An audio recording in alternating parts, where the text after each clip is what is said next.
Hi, welcome back to those of you that have been watching my other previous videos.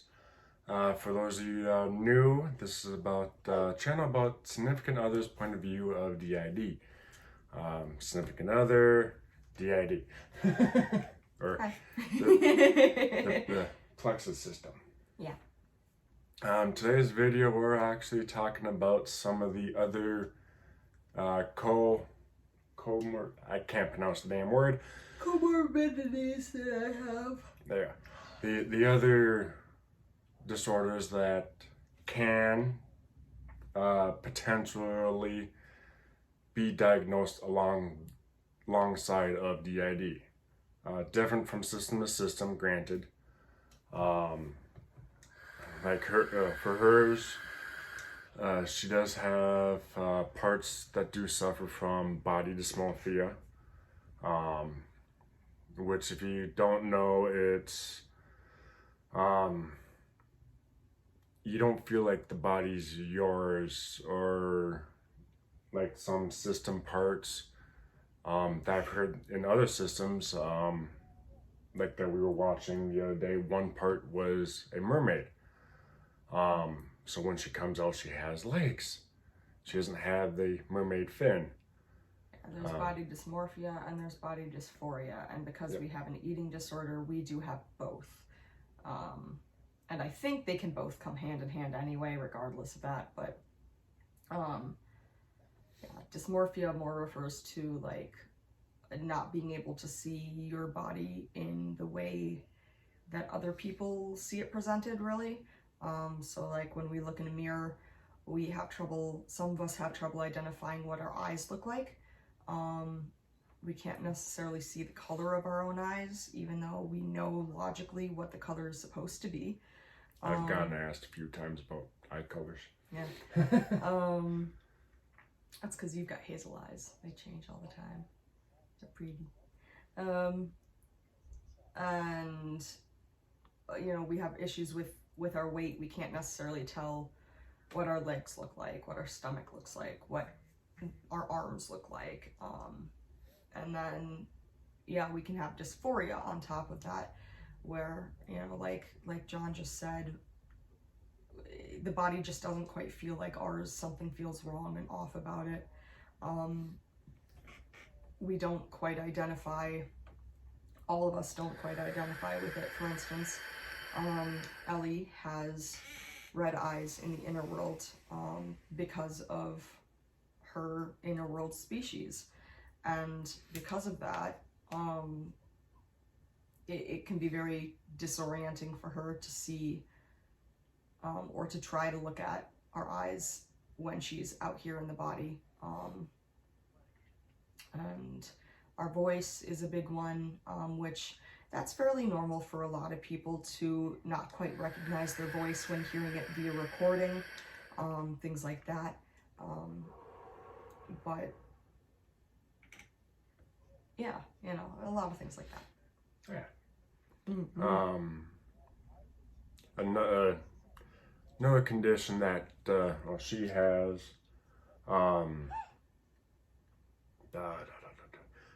anxiety is one, and I've seen that off the TikTokers that she watches, the DID systems.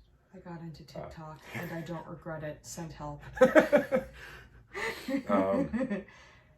So the TikTok community that she's watched, also the YouTube community, the other systems out there that we've watched on YouTube, I've seen quite a few of them do have anxiety of some degree. Very common. Also, a fair amount of them do have and suffer from depression. Again, it's not across the board. It varies from system to system. Also, the severities of the conditions. I've seen a lot of systems who have comorbid borderline personality disorder. Yeah.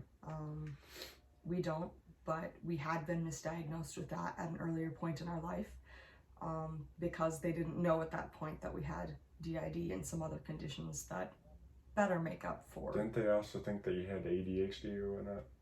They did, and I am definitely neurodivergent, but not in the ADHD way. I have schizoaffective, which in my case is schizophrenia plus a mood disorder, which for me is depression. It will either be depression or bipolar disorder, and for me it's depression.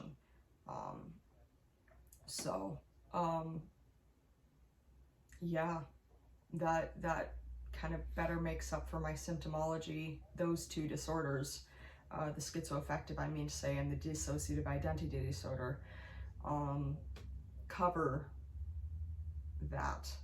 And I do have ADHD-like symptoms. I was only undiagnosed at 19 from a doctor who was questionable. So I would be willing to get retested and see what a different professional thinks, but at this point in time, I am not diagnosed with ADHD. So I do not claim to have it at this current point in time. So, yeah. Well, besides, occasionally, not always, kind of corresponds with the anxiety. The antisocial, I don't know the terminology. Antisocial personality disorder. I don't know if I've personally met individuals who have DID plus antisocial.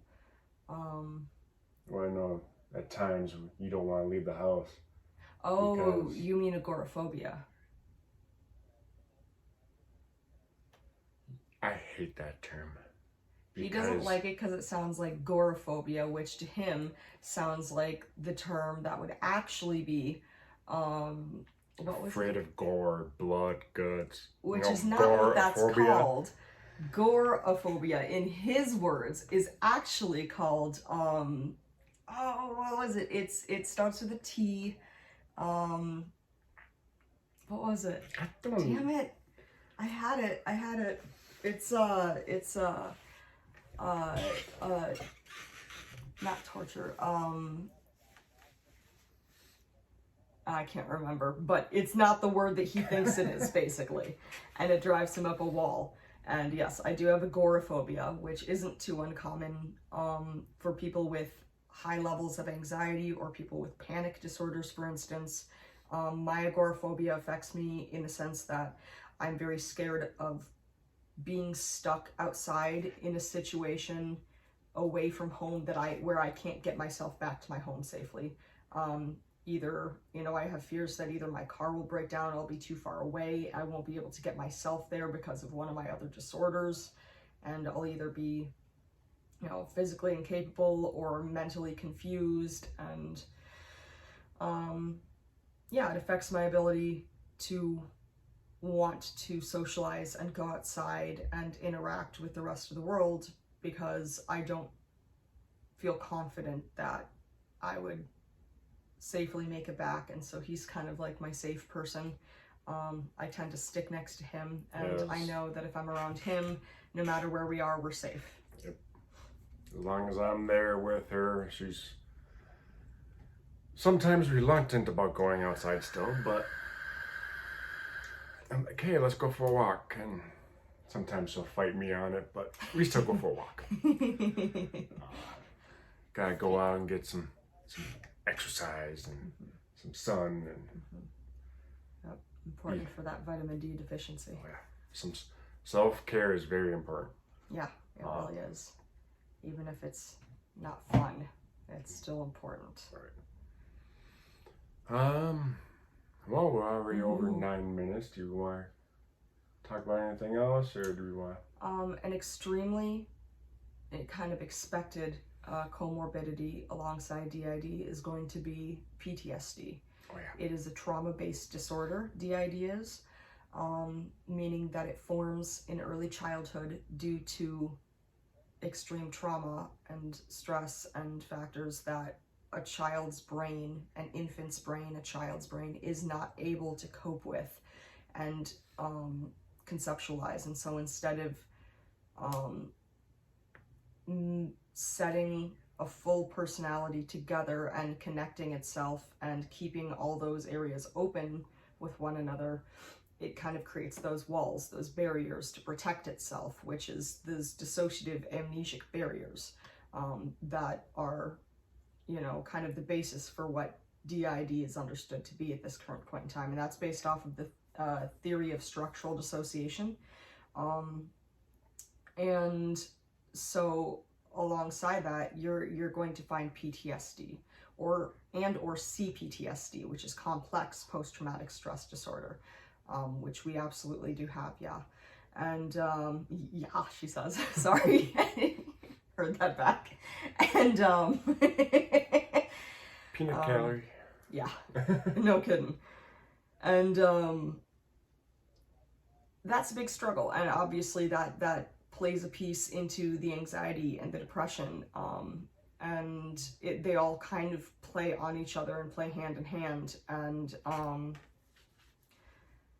they make a big effect on our life. Yeah. Now, going along with the PTSD, whenever she does have a kind of, say, traumatic flashback or a PTSD episode, whatever you want to call it or classify it as, I just pretty much sit there, and depending on how bad it is, I'll either hold her hand or I'll give her a hug or whatnot. We personally like being hugged or squeezed, specifically by him. Right. It depends on the person, let me tell you, but again, he's our safe person. So. Yeah. And just sit there and remind her, hey, I'm here, I'm next to you. I say some very specific key phrases to help her reassure that. And just kind of help her, give her time, her space type of deal, and help remind her that she's in a safe spot, safe place. I'm there with her. It's not happening anymore. Yep. What I'm experiencing is a flashback experience, and I am safe in the present, and that helps us ground. She's woken me up a few times in the middle of the night with her. Only a couple times. It hasn't.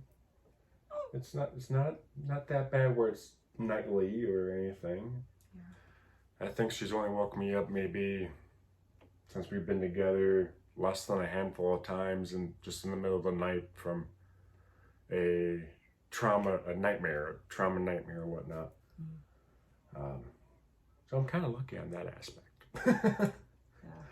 Yeah, we get a lot of nightmares and bad dreams, but usually we sleep through them, or we wake up from them, but it's usually in the early morning or late morning rather.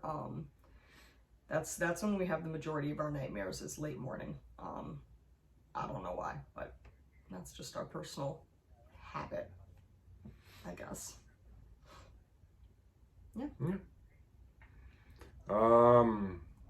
If we've possibly missed something, we can throw it in another video. If you have any questions about what we discussed today, or another idea for a different video, we're always open for suggestions and ideas. Maybe one of these videos we can do kind of a exploration of our town, which we've been slowly but surely doing, maybe. Yeah. Potentially. It's an idea. But yeah, hit the like, hit the subscribe, all that fun hoo-ha stuff. Leave us a comment. Yeah. We love reading them. Good or bad, doesn't matter. Which we've been lucky so far. It's been nothing but pretty much positive. Yeah. Good stuff. Which we really appreciate that. It does help us encourage us to do more videos and stuff. Yeah, thank you, and we'll talk to you guys later.